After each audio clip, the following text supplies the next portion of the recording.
Assalamualaikum warahmatullahi wabarakatuh. Saya kali ini akan menjelaskan materi tentang konsep sehat dan sakit. Ini sesuai dengan kontrak kuliah yang kemarin sudah kita sepakati ya. Jadi di siang hari ini saya akan menjelaskan materi tentang konsep sehat sakit.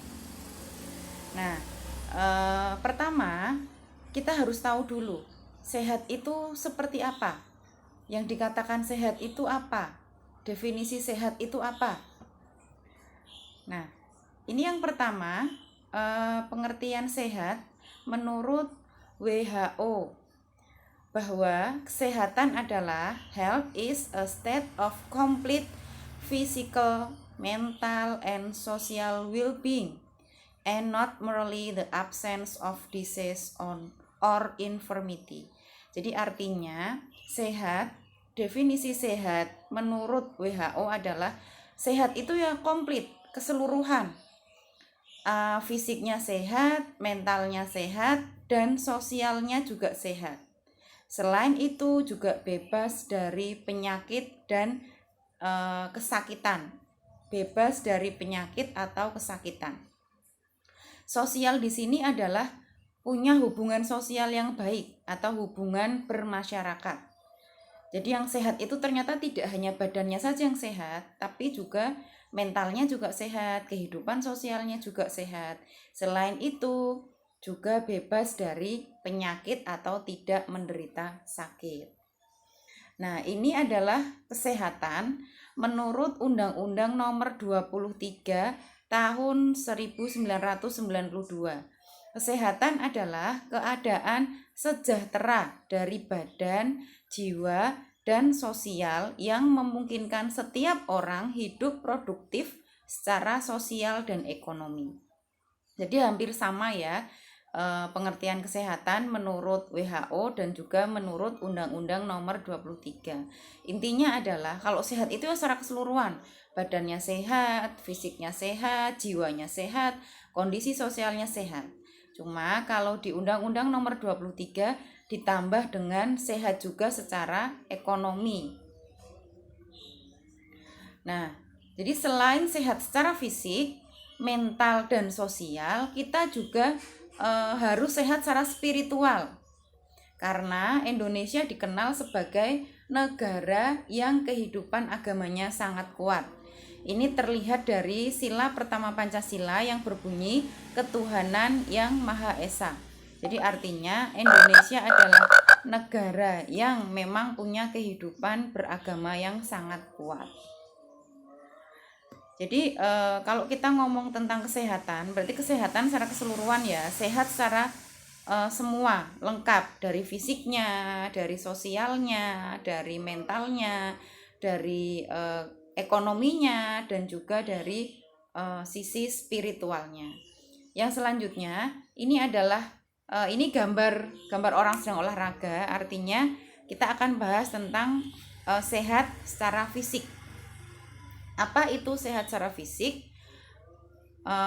Fisik adalah komponen terpenting dari keadaan sehat secara keseluruhan. Jadi sehat secara keseluruhan itu bisa dilihat dari fisiknya. Kalau fisiknya sehat, gagah, kuat, ini bisa diasumsikan secara keseluruhan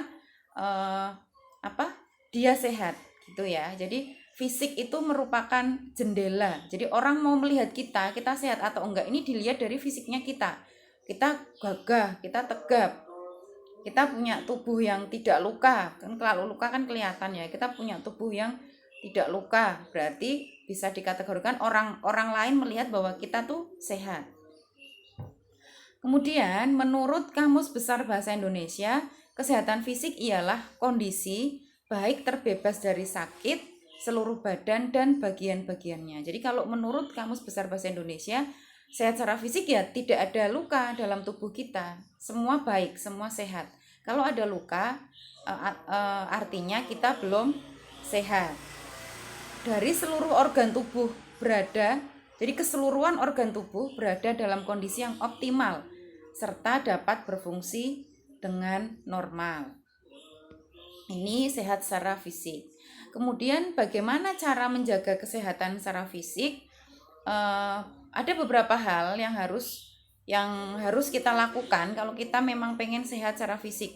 Ini ada beberapa ya. Nanti kalau misalnya kalian menemukan sumber yang lain, bisa nanti ditambahkan di sini.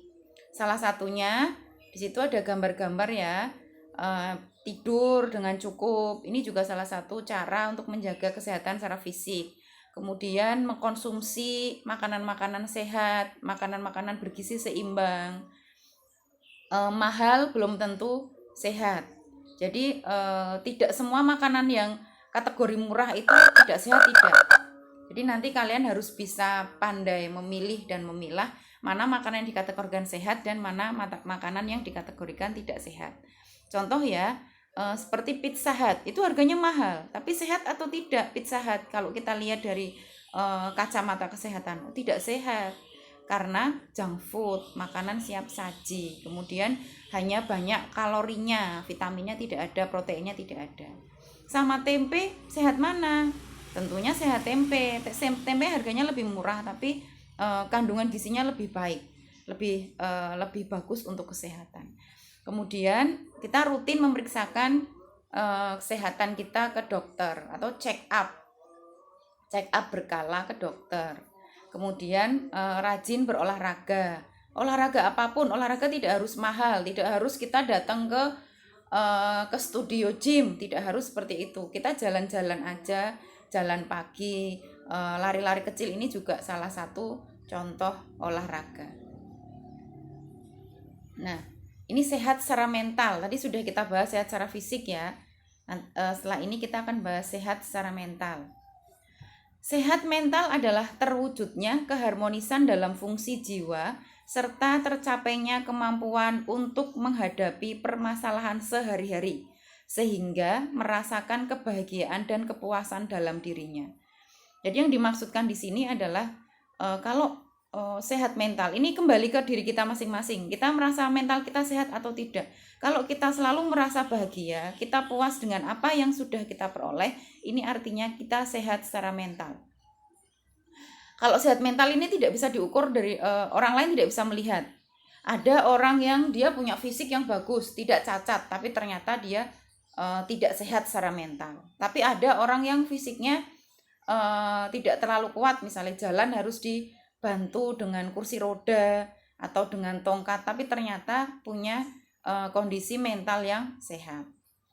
Nah, di poin selanjutnya, seseorang dikatakan memiliki mental yang sehat bila ia terhindar dari gejala penyakit jiwa dan memanfaatkan potensi yang dimilikinya untuk menyelaraskan fungsi jiwa dalam dirinya. Jadi kita sebenarnya tahu bahwa setiap orang itu punya kelebihan dan kekurangan masing-masing. Tapi bagaimana kita menggali potensi kita mengeluarkan kelebihan kita tanpa kita mengeluarkan, kita punya kelebihan apa, misalnya kita suka mencatat ya, kelebihan itu kita manfaatkan. Setiap hal yang terjadi kita catat. Ini contohnya seperti itu. Jadi intinya adalah ini, coba nanti pikirkan kembali ke kalian masing-masing, apakah saya sehat secara mental atau tidak. Kalau saya sehat secara mental artinya saya bahagia dengan kondisi saya puas dengan apa yang saya punya, kelebihan apa yang saya punya, kekurangan apa yang saya punya, potensi apa yang saya miliki, saya puas dengan itu. Saya tidak menginginkan potensi orang lain misalnya. Banyak ya, misalnya iri itu juga salah satu contoh ternyata kita tidak sehat secara mental. Misalnya, wah teman saya kok punya HP model baru, saya kok tidak. Nah, ini sifat seperti ini itu menandakan bahwa Anda tidak sehat secara mental. Karena Anda tidak mensyukuri apa yang sudah Anda miliki. Nah, ini salah satu contohnya. Jadi nanti kembali ke kalian masing-masing, silahkan direnungkan apakah saya sehat secara mental atau tidak gitu ya. Kalau masih suka mikir yang jelek-jelek tentang orang lain, masih suka negative thinking, ini artinya kalian tidak punya tidak sehat secara mental. Next, selanjutnya, ini ada beberapa kriteria sehat secara mental. Di antaranya yang pertama, harus merasa puas dengan dirinya. Jadi apa yang ada pada kita, potensi apa yang kita punya, kita puas. Jadi jangan membayangkan potensi orang lain ya. Biasanya kalau beranggapan bahwa rumput tetangga lebih hijau itu salah. Karena sebenarnya juga sama, kalau dicedai juga rumputnya tetangga itu ya abang hijau kuning sebenarnya. Gitu ya. Cuma tetangganya kan bisa memanage. Jadi seolah-olah terlihat bahwa rumputnya itu selalu hijau. Contohnya seperti itu, harus puas dengan dirinya. Misalnya, kenapa kok saya tidak punya kulit yang bersih ya seperti teman saya? Jangan punya pemikiran seperti itu. Karena hitam itu juga manis misalnya, kulitnya tidak harus bersih. Cantik itu, tampan itu tidak dilihat dari kulit, tapi banyak faktor yang orangnya biasa tapi terlihat menarik nih, contohnya seperti itu. Merasa bahagia dan tenang, tidak kemrungsung, tidak gerusah-gerusuk, tidak punya pikiran jelek, tidak menyalahkan dirinya sendiri, harus dapat menyesuaikan diri dengan orang lain dalam lingkup dimanapun berada. Ini nanti akan saya terapkan dalam mata kuliah saya. Jadi nanti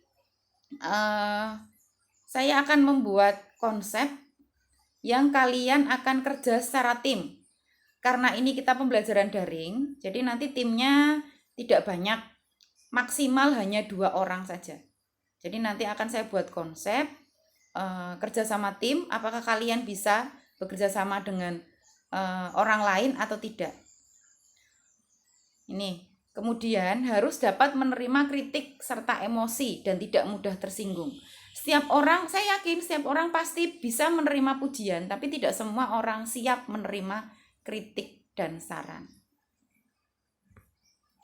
Oke, yang selanjutnya, ini harus mengerti perasaan orang lain dan mempunyai timbang rasa yang wajar terhadap orang lain di sekitarnya. Jadi sebenarnya kita tuh kalau misalnya kita nggak nyaman, bahasa tubuh kita tuh kelihatan gitu loh. Jadi misalnya nanti kalian ngobrol dengan teman, kok sekiranya temennya nggak nyaman, ya sudah, berarti mungkin dia memang ada hal yang dia tidak nyaman berbicara dengan Anda. Yang selanjutnya harus dapat mengendalikan diri dengan baik, tidak emosi, tidak mudah marah, tidak iri, juga sebaliknya terlalu bergembira secara berlebihan. Jadi Anda harus bisa mengontrol emosi. Istilah anak sekarang itu apa ya? Alay, lebay, tidak perlu berlebihan, ya sewajarnya saja. Bergembira ya sewajarnya, marah ya sewajarnya. Yang selanjutnya harus dapat menghadapi masalah hidup sehari-hari serta dapat mengatasinya dengan wajar. Jadi namanya orang hidup pasti akan ada masalah. Masalah Anda tentu berbeda dengan masalah saya. Apa yang Anda hadapi akan berbeda dengan apa yang saya hadapi. Selama kita hidup, yakin pasti akan ada, selalu ada masalah. Contoh ya, masalah yang sering dikeluhkan mahasiswa adalah banyak tugas. Tugas dari saya selesai, akan ada tugas dari dosen yang lain, seperti itu. Oke.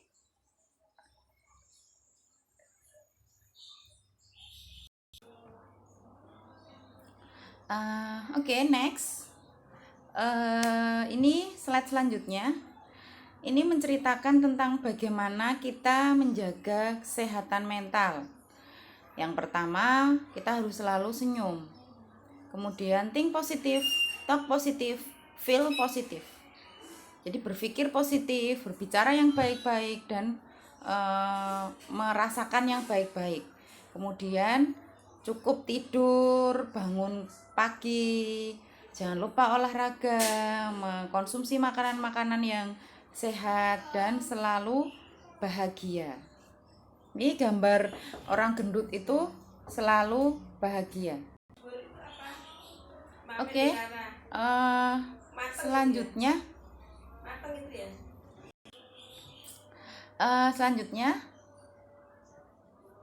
nah ini adalah World Mental Health Day, Hari Kesehatan Mental Sedunia, jatuh pada tanggal 10 Oktober. Siapa yang berulang tahun pada tanggal 10 Oktober berarti sama dengan Hari Kesehatan Mental Sedunia.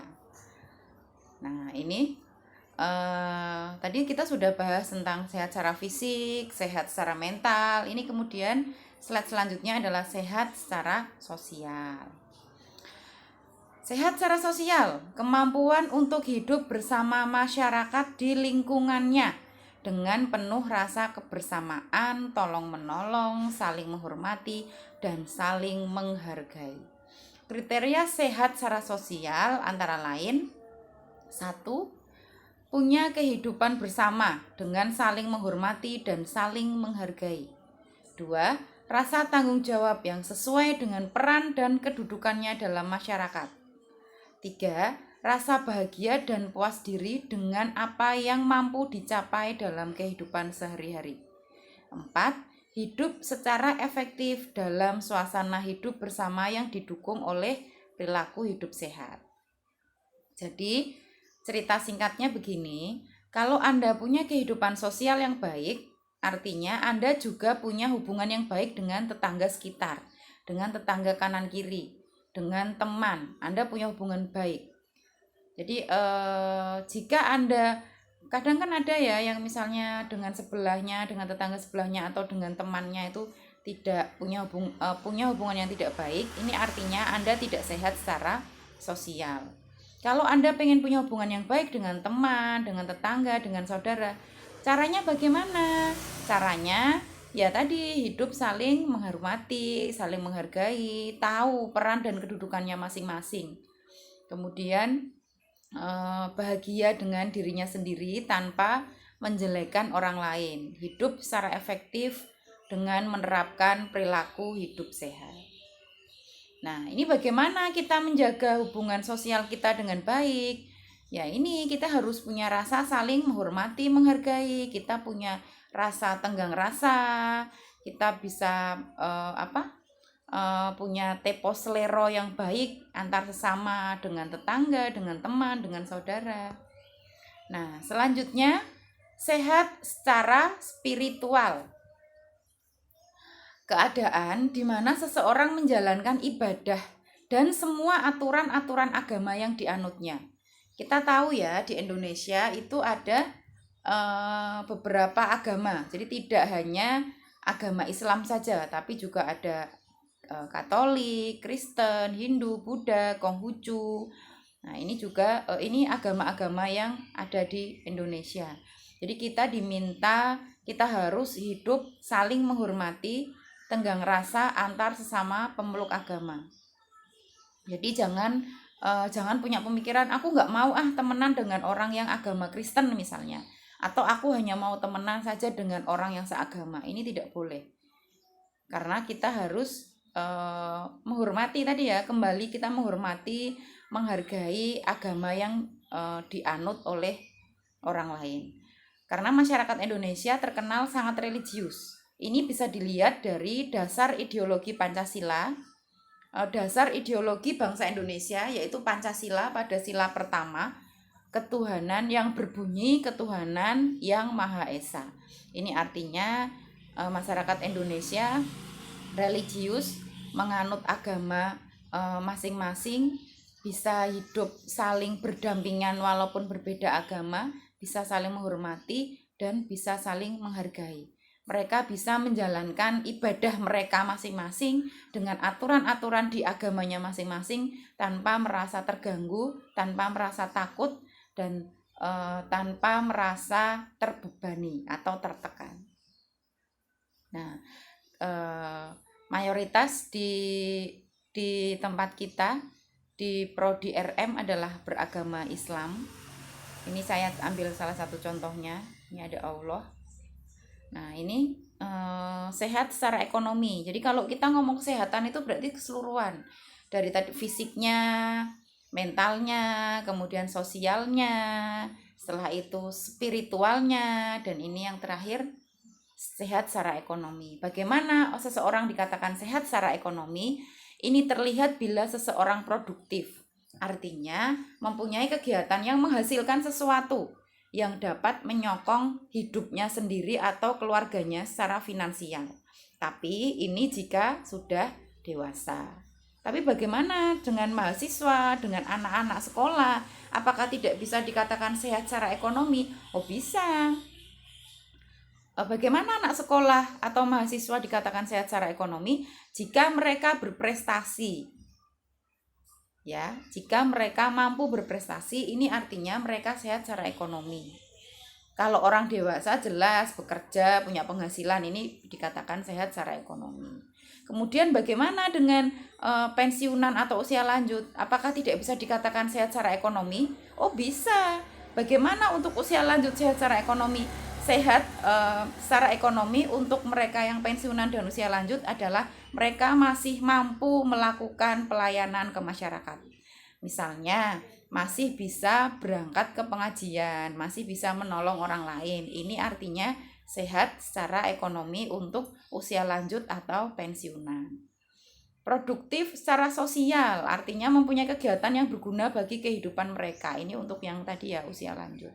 Jadi mereka tetap bisa melakukan kegiatan, masih bisa melakukan aktivitas. Ini artinya sehat secara ekonomi untuk usia lanjut atau pensiunan. Kalau tadi di awal kita sudah bicara sehat, sekarang kita bicara sakit. Tadi judulnya kan konsep sehat dan sakit ya.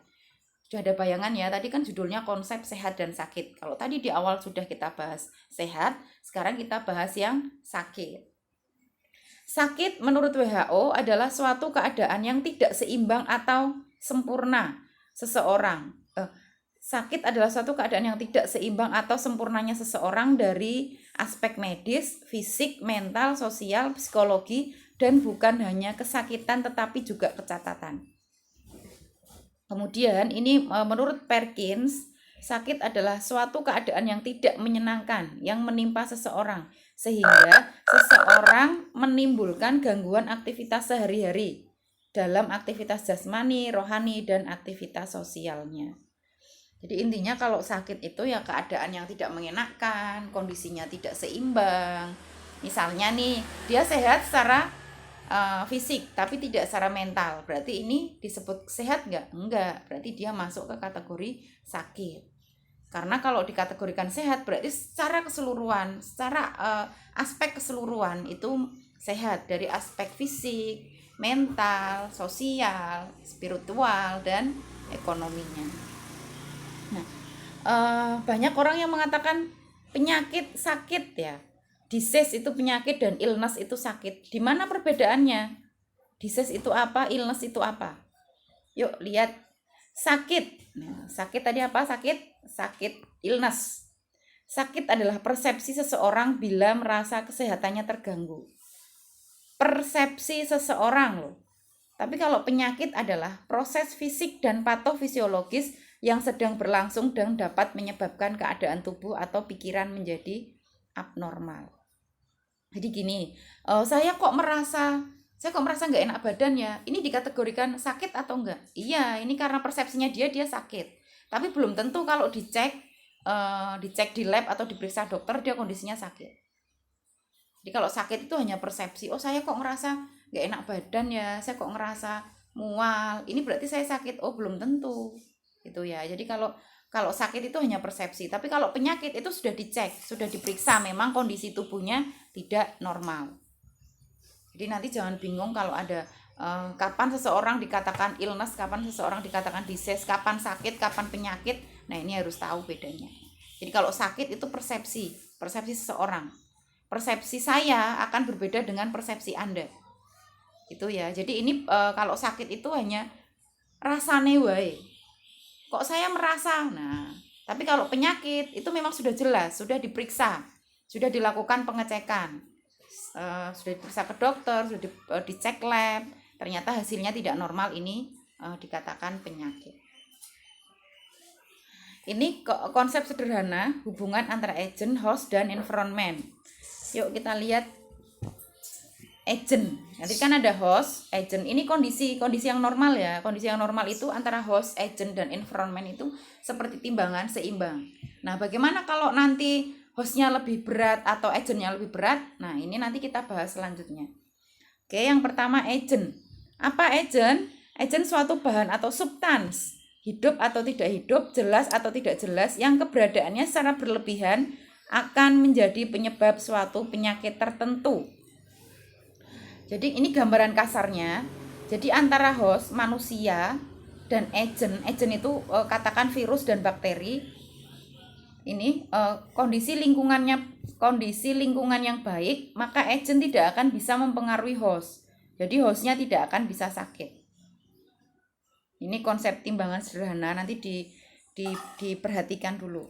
Oke, ini agent, ada fisik, ada kimia, ada biologi. Ini ya gambarnya. Yuk kita bahas. Sekarang contoh agent dari zat makanan itu apa saja? Ada protein, lemak, karbohidrat, vitamin, mineral, dan air. Agent dari kategori biologis ada virus, bakteri, fungi, protozoa, metazoa. Agent dari kimiawi, pestisida, asbes, CO, zat alergen, limbah industri. Ini juga bisa mempengaruhi kesehatan. Kemudian agent fisik, ada suhu, kelembapan, kebisingan, tekanan udara. Ini nanti akan kita pelajari saat di tema kesehatan dan keselamatan kerja. Ini nanti akan Anda temui suhu, kelembapan, kebisingan. Kemudian mekanik itu ada gesekan dan benturan. Host, apa itu host? Organisme, biasanya manusia atau hewan yang menjadi tempat persinggahan penyakit. Host adalah semua faktor yang terdapat pada manusia yang dapat mempengaruhi timbulnya suatu perjalanan penyakit. Nah, ini karakteristik host. Ada umur, jenis kelamin, ras, etnik, keturunan, gizi, jabatan atau pekerjaan, daya tahan tubuh, adat istiadat, perilaku, gaya hidup, dan kondisi kejiwaan. Jadi seseorang bisa sakit itu dilihat dari beberapa karakter. Misalnya dari umur. Antara orang usia produktif dengan orang usia lanjut itu tingkat imunnya berbeda. Pria dan wanita itu juga sakitnya berbeda. Jadi misalnya kalau wanita itu dia cenderung lebih mudah terkena osteoporosis dan kanker payudara. Tapi akan berbeda dengan laki-laki. Laki-laki cenderung dia akan kena paru-paru karena kebanyakan laki-laki itu kan merokok sedangkan perempuan tidak. Contohnya seperti itu. Kemudian ada ras, etnik, keturunan, gizi. Ini daya tahan tubuh jelas ya, karena daya tahan tubuh setiap orang itu berbeda. Perilaku dan gaya hidup ini juga akan mempengaruhi. Orang yang dia rajin olahraga tentunya tidak akan mudah sakit. Ini contohnya.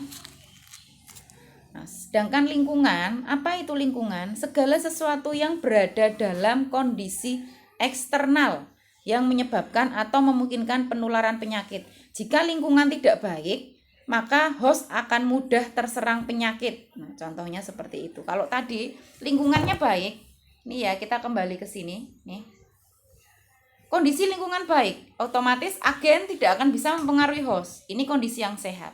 Tapi saat kondisi lingkungan berubah, agen akan bisa mempengaruhi host jadi sakit.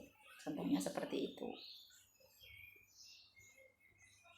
Ini lingkungan, ada lingkungan fisik, ada lingkungan biologis, dan ada lingkungan sosial. Lingkungan fisik ya contohnya ada tanah, air, udara, iklim, suhu, kelembapan. Biologis itu ya virus, bakteri, fungi, protozoa, insektisida, animals, plant. Sosial ada budaya, adat istiadat, kebiasaan, kepercayaan, agama, pendidikan, dan pekerjaan. Ini contoh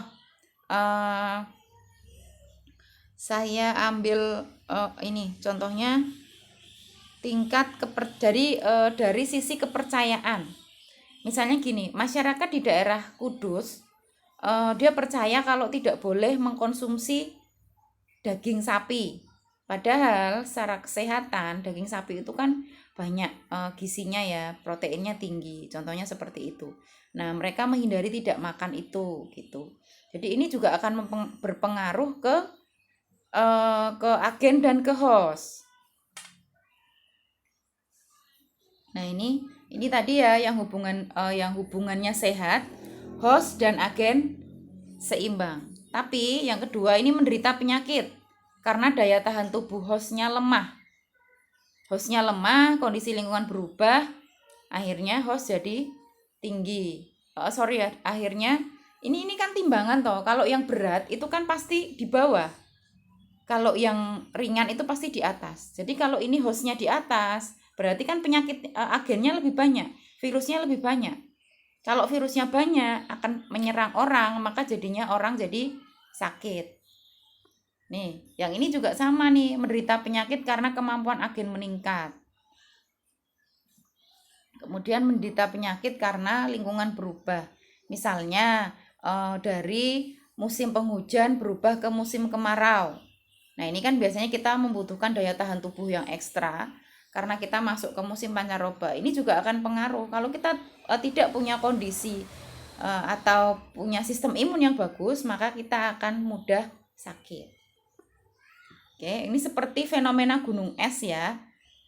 Fenomena gunung es itu di atas itu tidak terlalu kelihatan. Ternyata di bawah 90% itu berada di bawah permukaan laut. Ini kejadian kasus. Jadi hati-hati dengan fenomena gunung es. Kalian tahu film Titanic itu ya, yang kapal menabrak itu kan awalnya dikiranya kan nabraknya cuma sedikit aja bagian atas. Atasnya kan cuma sedikit, hanya 10%. Tapi ternyata di bagian bawahnya nabrak yang besar. Ini sama sebenarnya kalau kejadian-kejadian bencana itu kadang tidak semua terrekord. Jadi sebenarnya yang kita jumpai, misalnya data kejadian bencana di daerah Sukoharjo, 10.000 orang misalnya yang terkena dampak, itu sebenarnya kalau diteliti hasilnya bisa lebih banyak dari itu, karena ini fenomena gunung es. Yang terlihat di depan itu, yang terlihat itu hanya 10% aja. 90%-nya ada di bawah, belum dilaporkan. Oke, Indonesia sehat. Health is not everything, but everything without health is nothing. Kesehatan mungkin bukan segalanya, tapi segalanya tanpa kesehatan itu tidak ada apa-apanya. Ayo kita hidup sehat, karena sehat itu murah. Beda kalau sudah sakit itu biayanya mahal, tapi sehat itu, menjaga kesehatan itu murah. Thank you. Jangan lupa nanti akan ada tugas dari saya. Saya akan siapkan template-nya di Google Classroom. Nanti saya juga akan saya share juga kode kelasnya agar kalian bisa masuk di kelas saya. Tugasnya yaitu kalian hanya saya minta untuk merangkum. Jadi merangkum apa yang sudah saya sampaikan. Silahkan dirangkum menggunakan bahasa kalian sendiri. Hanya 1 lembar. Spasinya 1 ya. Times New Roman, font 12, spasi 1. Maksimal 1 lembar saja, tidak boleh lebih. Itu sudah mencakup nama dan NIM. Jadi jelaskan secara singkat dengan bahasa kalian apa yang tadi sudah saya sampaikan. Silahkan bertanya, nanti akan ada tempatnya, akan saya buat kelas di Google Classroom. Silahkan nanti kalian bertanya di situ, apa yang ingin kalian ketahui atau ada yang kurang jelas dari penjelasan saya. Sekian, saya tutup dulu. Wassalamualaikum warahmatullahi wabarakatuh.